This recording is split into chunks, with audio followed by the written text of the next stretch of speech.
Assalamualaikum warahmatullahi wabarakatuh. Perkenalkan, nama saya Nuruz Zahratul Ainul Hakim dengan NIM 250210402133. Saya dari Fakultas Keguruan dan Ilmu Pendidikan, Program Studi Pendidikan Bahasa dan Sastra Indonesia. Di sini, saya akan menjelaskan tentang strategi untuk mengatasi kegugupan saat berbicara. Untuk memenuhi dari saya ada 4 strategi cara untuk mengatasi kegugupan. Yang pertama itu, kita itu bisa mengolah teknik pernapasan kita. Intinya kalau ketika kita sedang gugup, biasanya kita itu merasakan jantung yang berdebar. Nah, maka dari itu kita bisa menarik nafas selama 4 detik. Lalu dibuang 4 detik. Nah, hal ini bisa dilakukan 4-3 kali.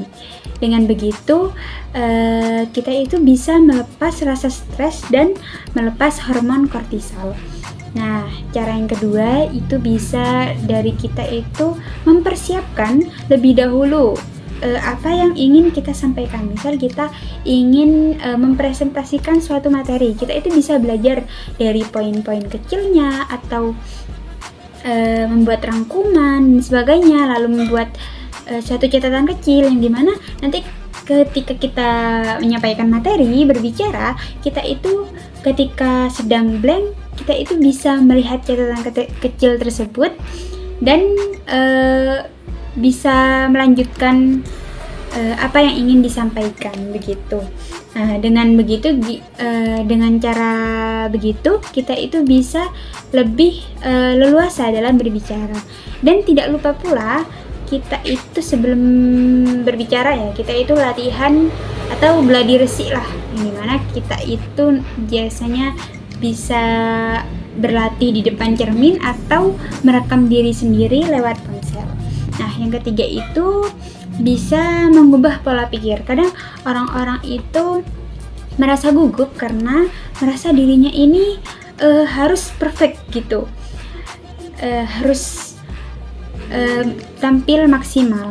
Nah, kadang seseorang yang gugup itu berasal dari seseorang yang pengen perfect awalnya, kayak melihat orang-orang itu wah perfect banget gitu.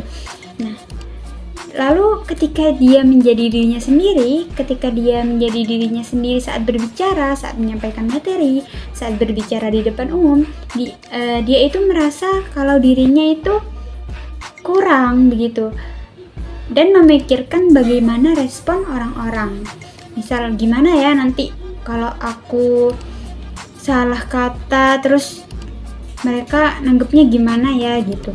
Nah, dengan hal ini nih kita itu bisa membuat stres gitu ya, karena menganggap audiens ini sebagai penilai kita, padahal ketika kita mengubah perspektif kita itu bisa menerima manfaat dari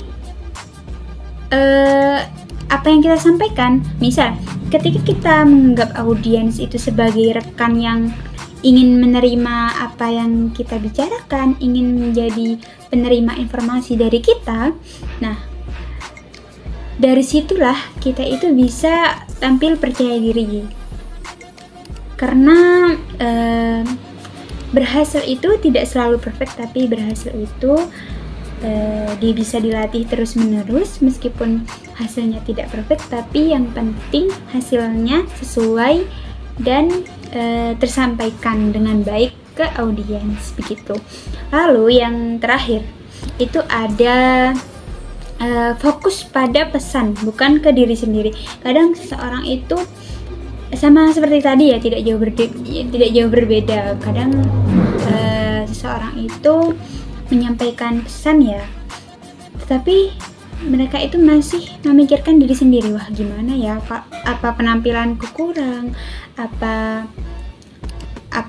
aku sudah bagus cara penyampaiannya gitu.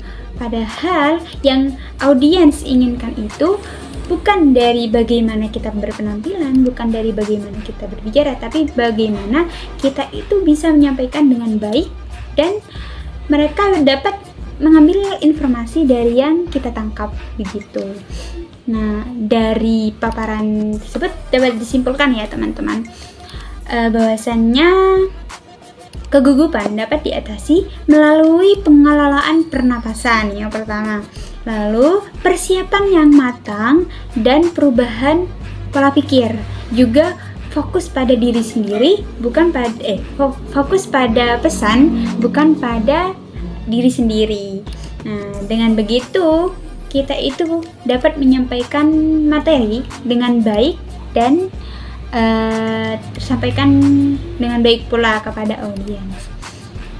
Demikian presentasi yang dapat saya sampaikan. Semoga materi ini dapat bermanfaat bagi kita semua. Atas perhatiannya, saya ucapkan terima kasih. Wassalamualaikum warahmatullahi wabarakatuh.